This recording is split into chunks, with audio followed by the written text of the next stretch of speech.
Now, it is my pleasure to introduce the featured reader of the evening. It is Ava Leavell Haymon. She is the Poet Laureate of Louisiana. She is the author of the poetry collections Why the House is Made of Gingerbread, Kitchen Heat, and The Strict Economy of Fire, and also Eldest Daughter. She teaches poetry writing in Baton Rouge. Is that true still, Ava? Yes. It is indeed. And directs the Writers Retreat Center in the mountains of New Mexico. And is there anything else I should add? Like any pets or... Yes. Okay, her pets all died. A favorite dish, you know? Griots and grits. That's the New Orleans culture. That's good. All right, so without further ado, please give a warm round of applause to Ava Leavell Haymon.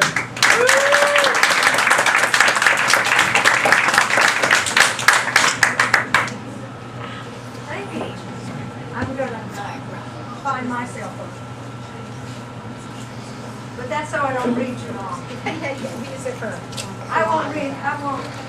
I won't read this as long as I was going to, because a lot of you are going to read. I'm not going to be able to stay, but I wish I could. How many are going to read? Let me see your hands. Bravo! That's great. That's great. All the poets in the world should read in open mics. Yeah. All right. Okay.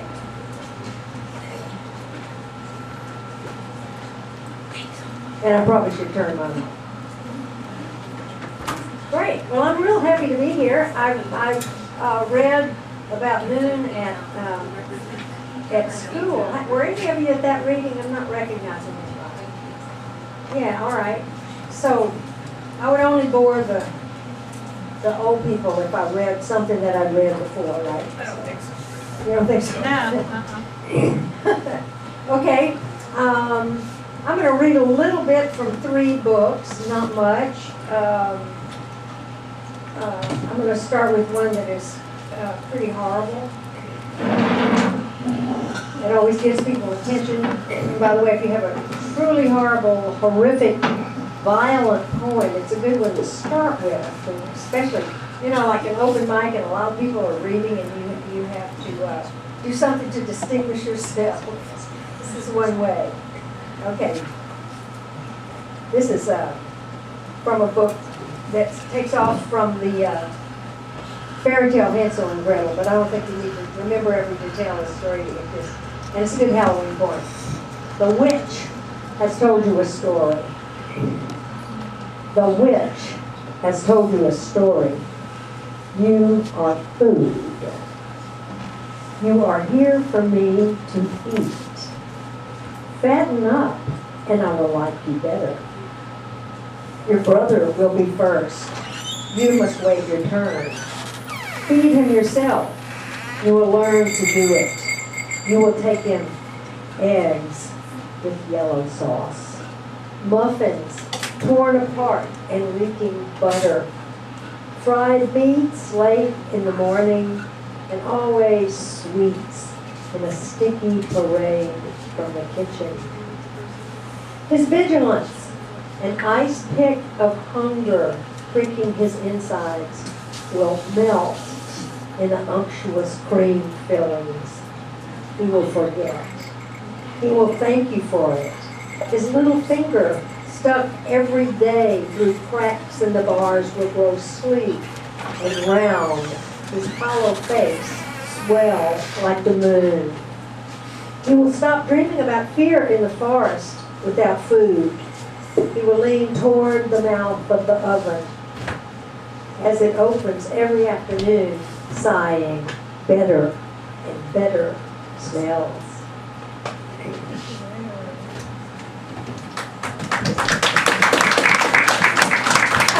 Thank you. And this one is called How One Became Two. It is sort of a introduction to the Hansel and Gretel book, Why the House is Made of Gingerbread. So it's sort of an introduction to the whole thing. But this is before the story when it's one child. And this one child breaks apart into two in this poem. And then after that, they become the brother and sister, the twins, Hansel and Gretel. So the name of this is How One Became Two. And I should tell you that Gretel actually only means girl. You know how in a fairy tale, it's kind of like looking through the wrong end of a telescope. Everything seems a long way away, and so you don't have Herbert Spencer in a blue shirt. You have the boy. Now, or you don't have Cynthia Munro, who went to high school in Brobridge. You have the girl.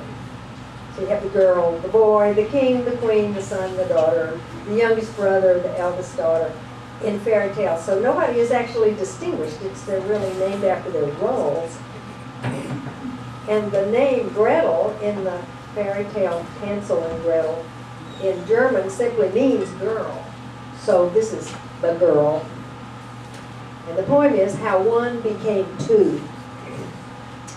When Gretel was small, she told the secret no one must ever tell. The ironing board stood between her and her mother, the woman ironing. What Gretel remembers is this: the iron sliding across the backs of her hands, and the freezing cold that came at first and spread up her arms to her chest, and how she stood back from the board, awed. The odd meat smell, the woman's long hair striking the air like cottonmouths, the single whir of the clock, and it did not proceed. How Gretel herself seemed to grow a little taller, sandals and sunsuit gone, and her clothes become a white wool robe, and how her hair went white blonde and floated straight and fine on air currents the skin could not feel, mouth opening, slow motion, nothing more than surprise, eyes fixed flat as an icon's.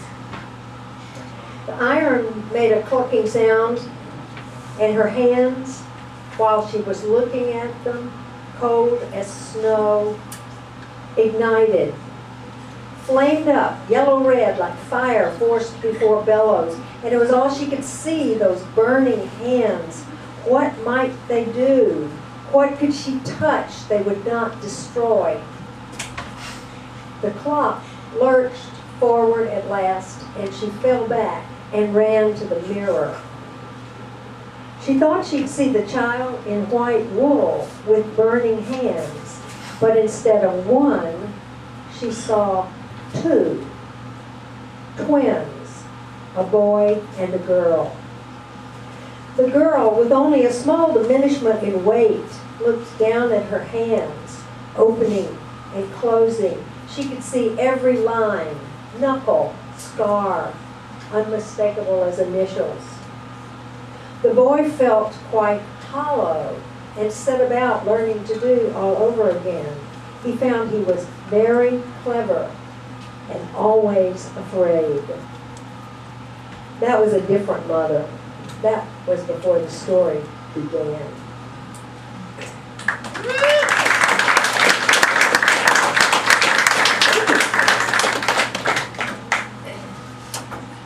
Let me see if I can find something else horrifying.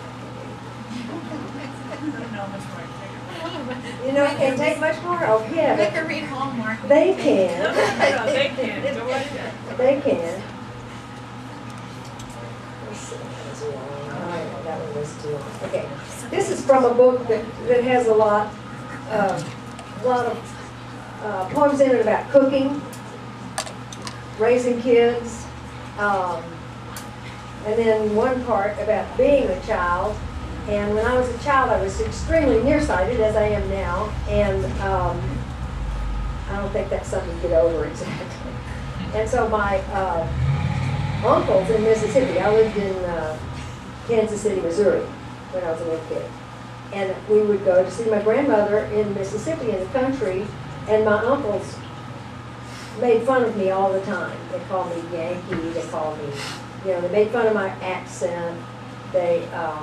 And then when I got there and I had on glasses, that drove them wild. So of course they called me Four Eyes. People used to tease children as a way of amusing themselves, actually. And it's really mean, They said, oh, yeah, be a good sport. I'm just teasing. They just had cut your tongue out.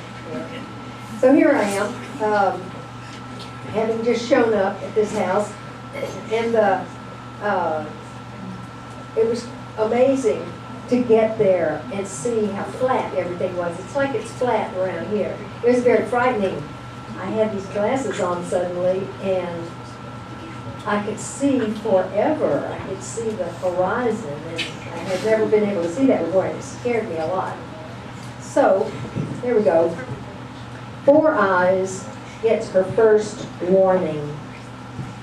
One day, my Mississippi uncle told me, you're going to cross your eyes like that and they'll stick.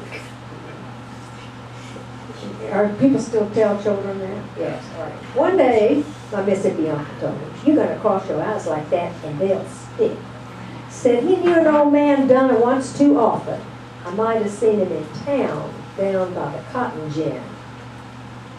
The Leland Boogie Band shuffled back and forth forever in slit-up shoes with squashed down heels. One eyeball pointed over, accusing the other that leaned clear out of its socket to point right back. Another pastime forbidden, and I could do high, low, or either eye at a time. Sole entertainment allowed during the sermon. Dangerous habit, he was warning, to tinker with the flat tableau presented me, the world gone double at my own command, a forest, twice as many trees, black overlapping white, preacher and pulpit making one voice from two mouths, and every tongue forked.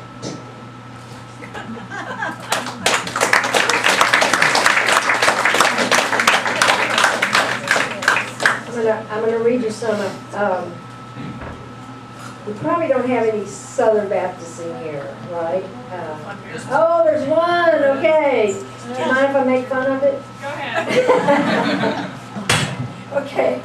My father was a Southern Baptist preacher, and so I have written a lot about that. And the one I'm going to read you is called "Ingratitude for a Southern Baptist Upbringing."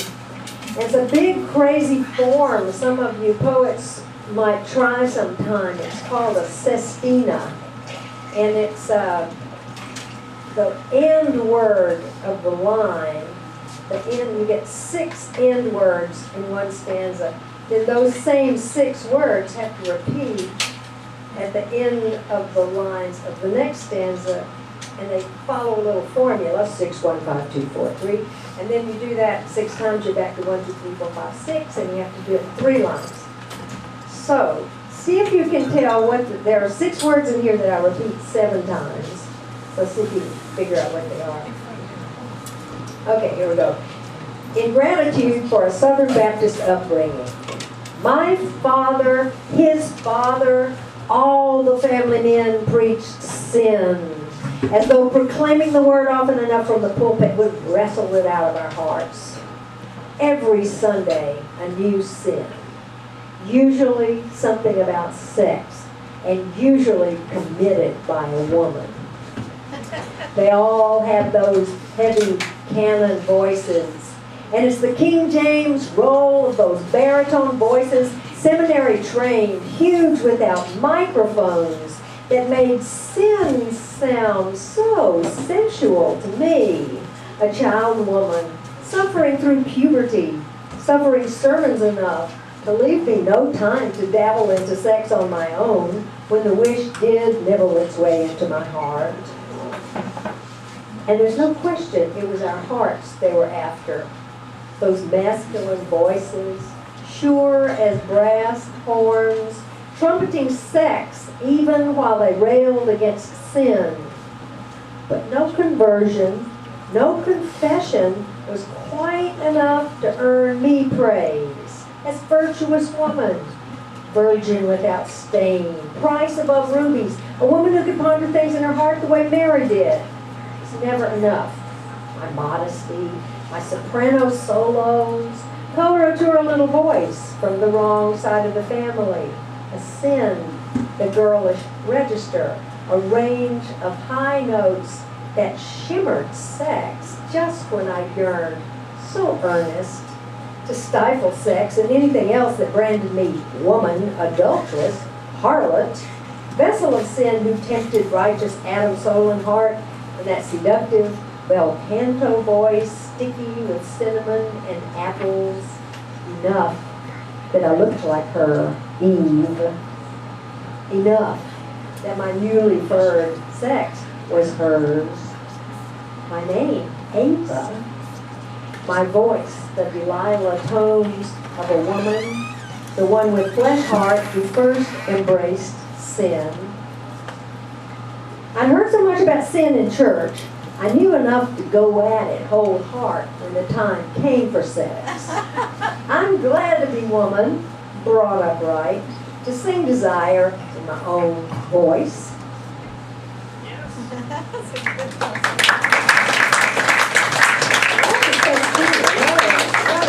Okay, anybody got the words?